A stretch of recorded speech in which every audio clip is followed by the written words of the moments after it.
Assalamualaikum semuanya, salam sejahtera untuk kita semua.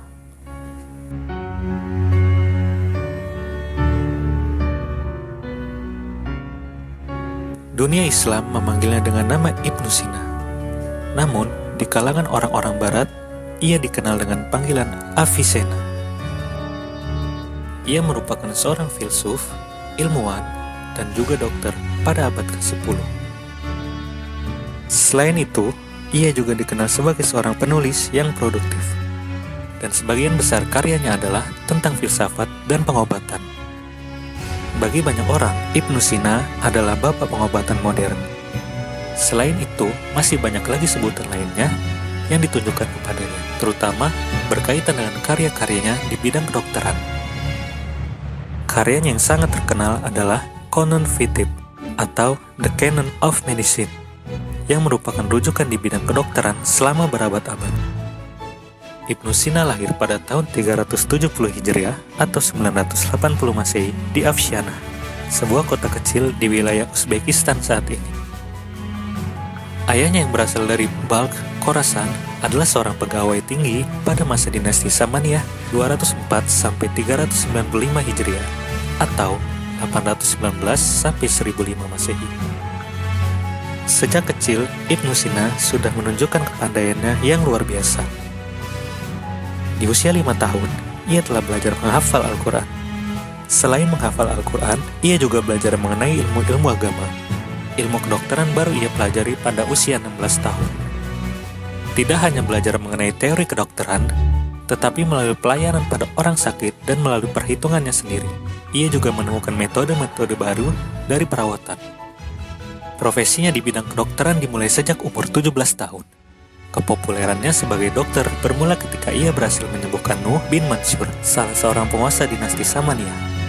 Banyak tabib dan ahli yang hidup pada masa itu tidak berhasil menyembuhkan penyakit sang raja sebelumnya.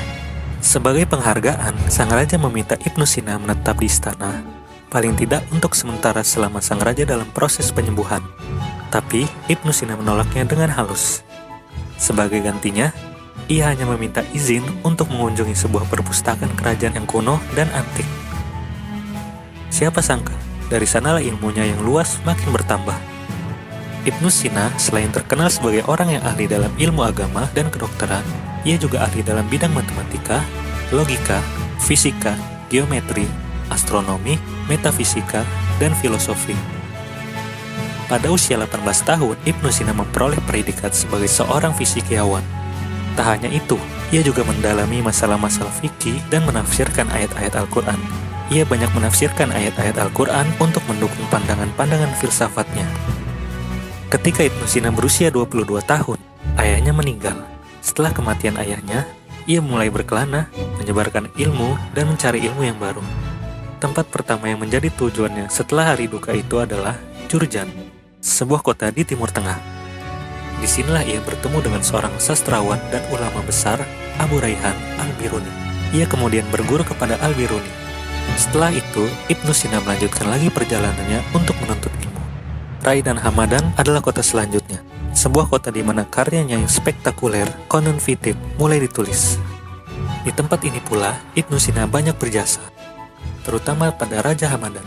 Seakan tak pernah lelah, ia melanjutkan lagi pengembarannya. Kali ini, daerah Iran menjadi tujuannya. Di sepanjang jalan yang dilaluinya itu, banyak lahir karya-karya besar yang memberikan manfaat besar pada dunia ilmu kedokteran khususnya. Tentu tak berlebihan bila Ibnu Sina mendapat julukan Bapak Kedokteran Dunia. Karena perkembangan dunia kedokteran awal tidak bisa terlepas dari nama besar Ibnu Sina, ia juga banyak menyumbangkan karya-karya asli dalam dunia kedokteran. Dalam Canon Vitae misalnya, ia menulis ensiklopedia dengan jumlah jutaan item tentang pengobatan dan obat-obatan. Ia juga adalah orang yang memperkenalkan penyembuhan secara sistematis, dan ini dijadikan rujukan selama 7 abad lamanya. Ibnu Sina pula yang mencatat dan menggambarkan anatomi tubuh manusia secara lengkap untuk pertama kalinya. Dan dari sana ia berkesimpulan bahwa setiap bagian tubuh manusia, dari ujung rambut hingga ujung kaki, saling berhubungan. Ia adalah orang pertama kali merumuskan bahwa kesehatan fisik dan kesehatan jiwa ada kaitan dan saling mendukung. Lebih khususnya lagi, ia mengenalkan dunia kedokteran pada ilmu yang sekarang diberi nama patologi dan farma. yang menjadi bagian penting dari ilmu kedokteran. Selain The Canon of Medicine, ada satu lagi kitab karya Ibnu Sina yang tak kalah dahsyatnya pula, yaitu Asy-Syifa. Begitu judul kitab karya Ibnu Sina ini. Sebuah kitab tentang cara-cara pengobatan sekaligus obatnya. Kitab ini di dunia ilmu kedokteran menjadi semacam ensiklopedia filosofi dunia kedokteran. Dalam bahasa Latin, kitab ini dikenal dengan nama Sanatio. Ibnu Sina wafat pada tahun 428 Hijriah atau 1037 Masehi di kota Hamdan.